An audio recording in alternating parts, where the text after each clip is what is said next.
नमस्कार, मैं हूं वंदना त्यागी और आप देख रहे हैं न्यूज़ 18 राजस्थान का डिजिटल चैनल।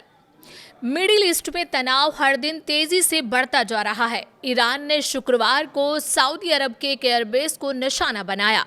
ईरानी मिसाइल हमले में कई अमेरिकी सैनिक घायल हो गए और कई विमान क्षतिग्रस्त हो गए।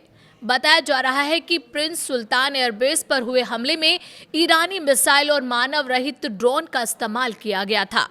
इन हमलों में कई अमेरिकी ईंधन भरने वाले विमान क्षतिग्रस्त हो गए। हालांकि अभी ये साफ नहीं है कि कितने सैनिक घायल हुए और उनकी चोटें कितनी गंभीर हैं। वहीं army sergeant Benjamin N Pentagon की 1 मार्च को हुई एयरबेस पर हमले में घायल होने के कुछ दिन बाद मौत हो गई। अमेरिकी सेंट्रल कमांड ने शुक्रवार को बताया कि इस संघर्ष में 300 से ज्यादा सैनिक घायल हुए हैं। 2 अमेरिकी अधिकारियों के मुताबिक शुक्रवार को सऊदी अरब के एक सैन्य अड्डे पर ईरान द्वारा किए गए मिसाइल हमले में कम से कम 10 अमेरिकी सैनिक घायल हो गए और कई विमान क्षतिग्रस्त हुए। एक अधिकारी ने बताया कि 2 सैनिक गंभीर रूप से घायल हुए हैं। दोनों अधिकारियों ने सैन्य मामलों की संवेदनशीलता को देखते हुए नाम न बताने की शर्त पर कहा कि अधिकारियों ने प्रिंस सुल्तान एयरबेस पर हुए हमले में कई अमेरिकी ईंधन भरने वाले विमान क्षतिग्रस्त हुए हैं। एक अधिकारी ने बताया कि 2 सैनिक गंभीर रूप से घायल हुए हैं। विमानों को हुए नुकसान को दर्शाने वाली सैटेलाइट तस्वीरें ऑनलाइन पोस्ट की गई हैं।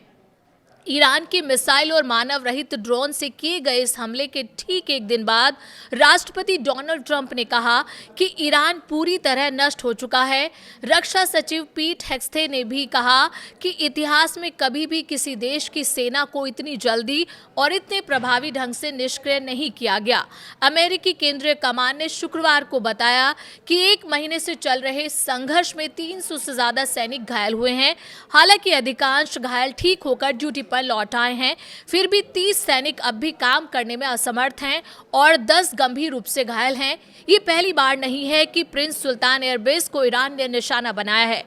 सेना के सार्जेंट बेंजामिन एन पेनिगंटन मार्च को एक बेस पर हुए हमले में घायल हो गए थे और कुछ दिनों बाद उनकी मृत्यु हो गई। ये युद्ध शहीद हुए 13 सैनिकों में से एक थे।